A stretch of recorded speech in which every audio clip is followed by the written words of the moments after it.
Are you ready to take control of your wealth and design the life you envision for yourself and your family? Welcome to Wealth of Insight with Austyn Whittenburg from Whittenburg Wealth Partners.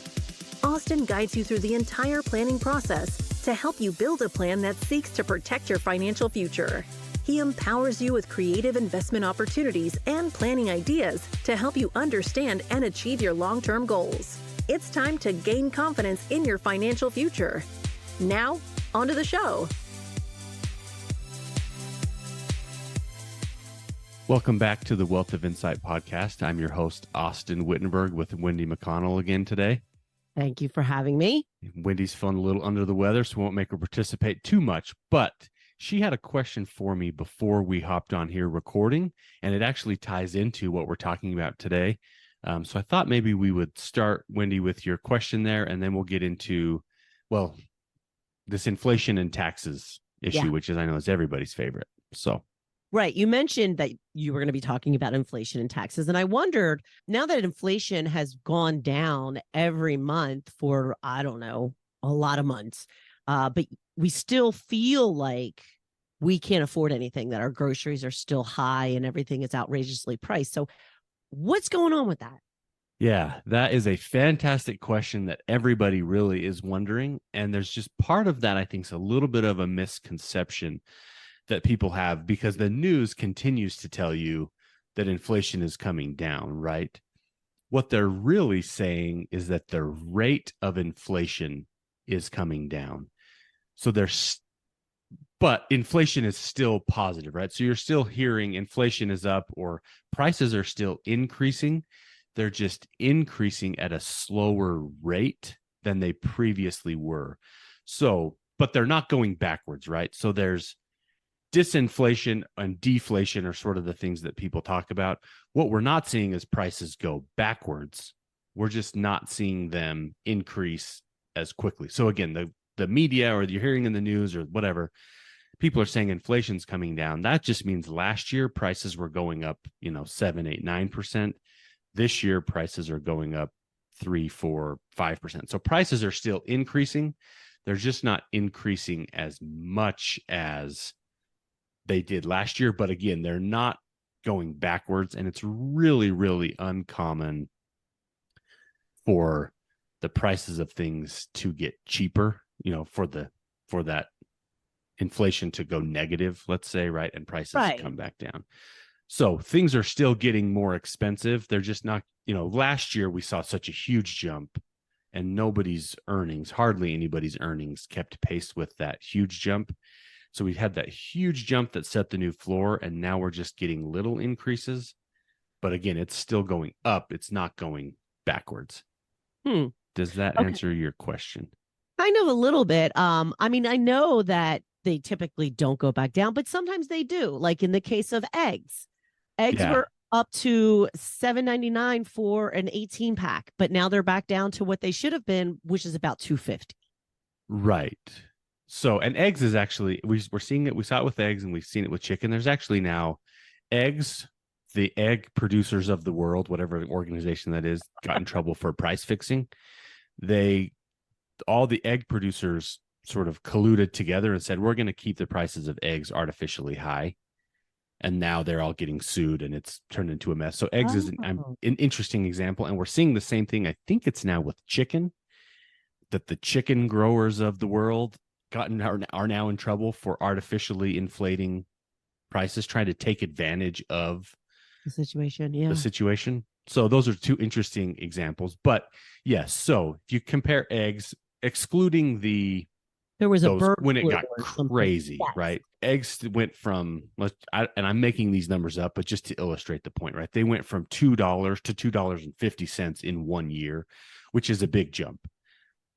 But and then they went to $8, like you're saying, and came back down to that $2.50. But instead of going back now from $2.50 to $2, they go from $2.50 to $2.60, right? Something like that. So a smaller jump, but it's still up. Which makes you feel like you're saving because it was $8. Right. Exactly. Yeah. So you feel good about it, but it's still higher. And again, what we haven't seen is wages. We have seen good wage growth, and we talked about that in some of the previous episodes as it relates to the income brackets, or, being in the top 10%, but across the board, incomes are up, just not up as much. And prices have, because they took such a huge jump last year and now they're still growing, just haven't been able to catch up. And barring some sort of real major economic crisis, they're probably not going back. But, another big thing from inflation is the oil prices, and oil has come way down. Gas prices are way down. So it's always sort of a moving target. But in general, you hear on the news inflation's coming down. That does not mean that prices are coming down. That means that prices are growing slower than they did last year, but still growing. Got it. Thank you. So that's the negative side of inflation. I wanted to talk about maybe a silver lining of inflation today, and that comes in the form of a tax discussion. The IRS has released all the new tax brackets for 2024, and good news for a lot of people is that in general, more of your income will be taxed at lower rates in 2024 than it was in 2023 and before. So why does that happen? Similar to the price of eggs or the things we were just talking about, inside of the tax code, there are rules and guidelines they follow to prevent inflation from increasing your taxes. So when inflation spikes really high, the brackets that are used to calculate your taxes increase commensurate with, it's not exactly the same number, but they increase about the same as what the inflation numbers are, to try to keep your tax situation about the same as it was last year, right? So we're seeing with those tax brackets, we're seeing a jump of 5.4% higher this year than they were last year. And the standard deduction, which we'll explain a little bit in a second, is also up that 5.4%. So that's the second highest jump we've had in these brackets in the, where they're calculating your taxes that we've had in 30 years, second only to what we saw last year. As we just talked about, last year was crazy inflation, in 2022, 2023. So that jump was the highest at 7.1.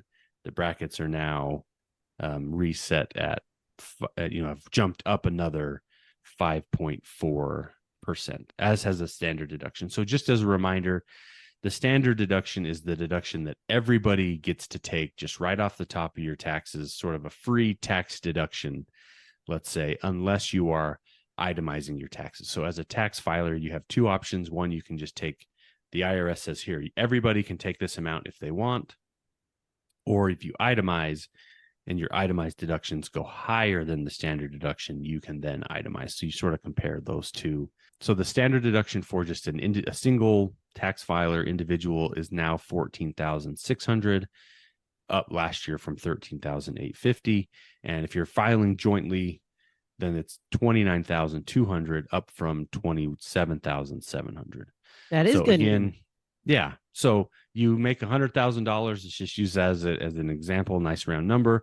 You make $100,000 right off the top. You just get to deduct, if you're a single filer, $14,600, or if you're a couple married filing jointly, $29,200. So a close to $30,000 deduction right off the top of your income, which helps for taxes. So that's one, again, the silver lining here is you're getting a bigger deduction than we have in the past, because that is indexed to inflation, and the tax brackets bump up. So again, you've got to make that much more money to get into those higher tax brackets. So more of your income is taxed at those lower rates than it had been in the past.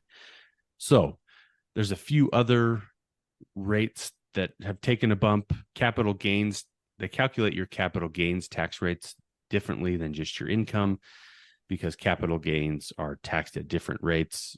Again, just a quick reminder, capital gains happen primarily from investments that you own. If you bought a stock and then it grew, it gained money, and then you sold it, there's a gain in there, and a portion of that is taxed. So there is a way to qualify for a 0% capital gain tax bucket. Now, if your income is below $47,000 as an individual, or $94,000 as a couple, then you can recognize capital gains and pay zero taxes. but you got to be a little bit careful there because it's somewhat of a circular equation, because there may be some of those capital gains that stack onto your income. So you want to be careful. You can't just wholesale sell everything in there. But again, a better opportunity here to pay 0% taxes on your capital gains.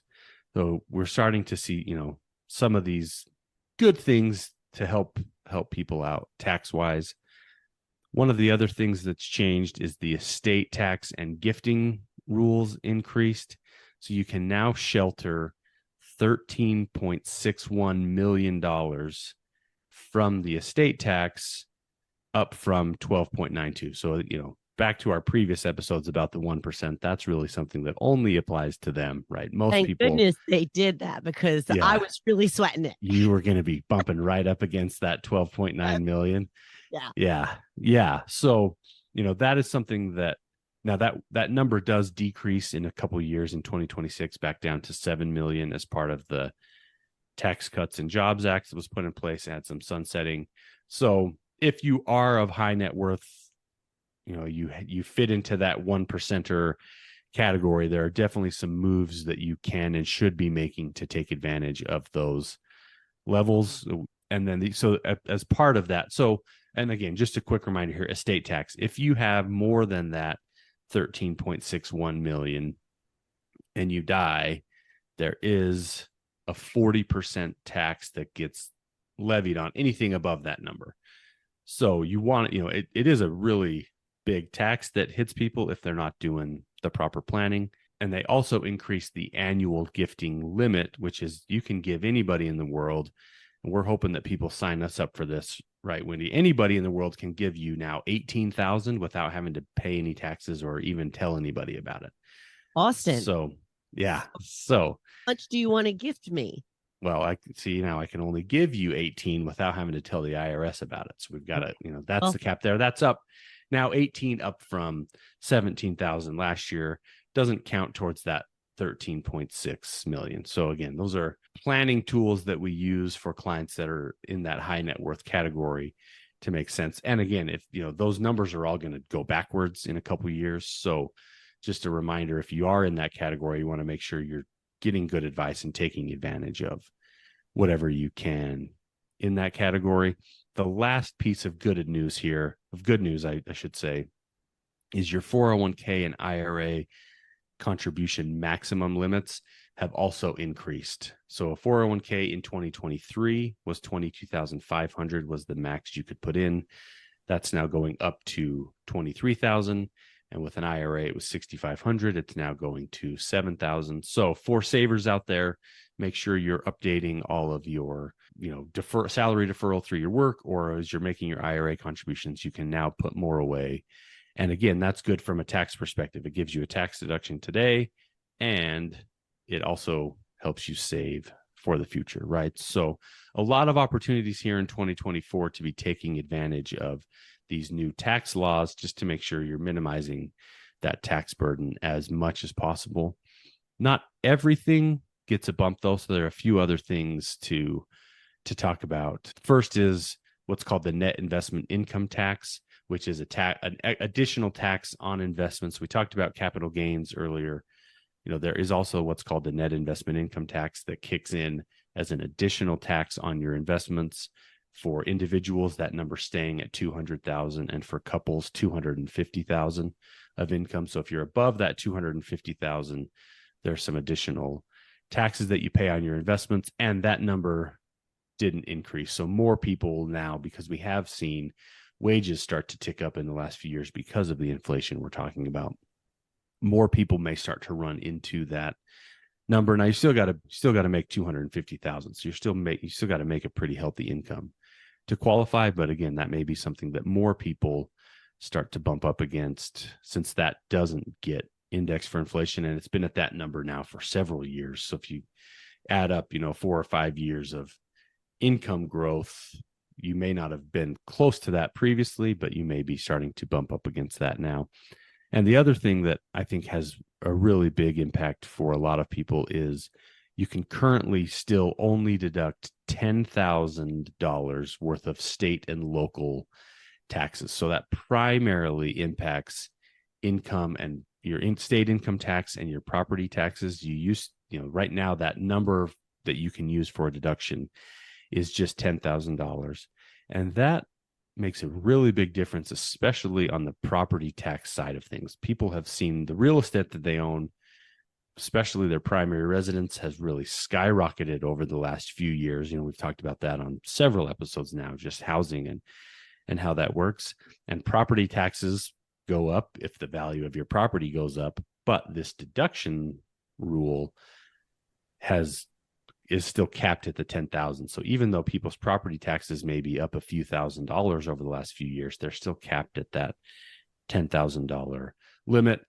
It doesn't have a huge impact for, let's say, people in Salt Lake City. Our property taxes aren't quite as high. But if you live in California, New York, some of the bigger cities where property taxes, or states where there's no state income tax, so they collect a lot of that revenue through property taxes, those have really jumped. But again, the deduction limit has stayed just at that 10,000. So there's still a few things that you're bumping up against, but overall, in general, we should see most people pay less taxes on a larger portion of their income.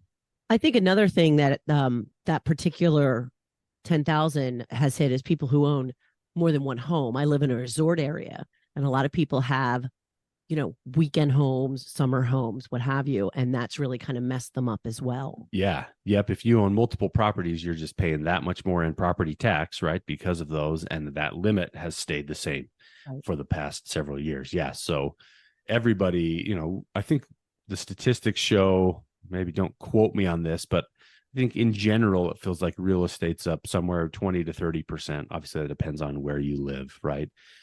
So your property taxes are up that much, or about that much, but the deduction limit has stayed the same. Now, those two limits are targeted more at high net worth people as well. So some pros and cons there, but just something to be aware of, that those limits aren't changing. So there are things you want to make sure as you're preparing for taxes and doing some planning, you keep those two things in mind as things that we still need to try to stay with under those limits if you can. It can make a big difference, depending on the tax situation. So like I said, in general, we see that most people, are going to be helped by more of their income being taxed at lower rates. The silver lining here of the inflation, let's just make sure eggs stay back at $2.50 instead of getting back to $8, and oil, and gas prices continue to stay as low as they are now. They've come down. So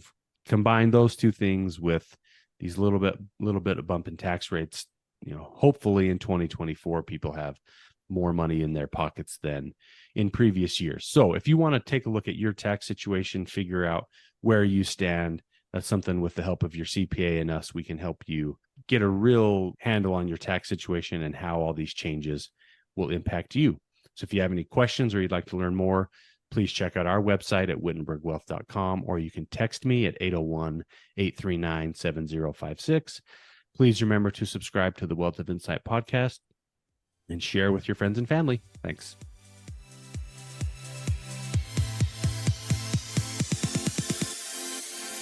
Thank you for listening to the Wealth of Insight podcast. Click the subscribe button below to be notified when new episodes become available. Securities offered through LPL Financial, member FINRA SIPC. Investment advice offered through Stratos Wealth Partners, a registered investment advisor. Stratos Wealth Partners and Whittenburg Wealth Partners are separate entities from LPL Financial. The information covered and posted represents the views and opinions of the guest and does not necessarily represent the views or opinions of Whittenburg Wealth Partners. The content has been made available for informational and educational purposes only. The content is not intended to be a substitute for professional investing advice. Always seek the advice of your financial advisor or other qualified financial service provider with any questions you may have regarding your investment planning.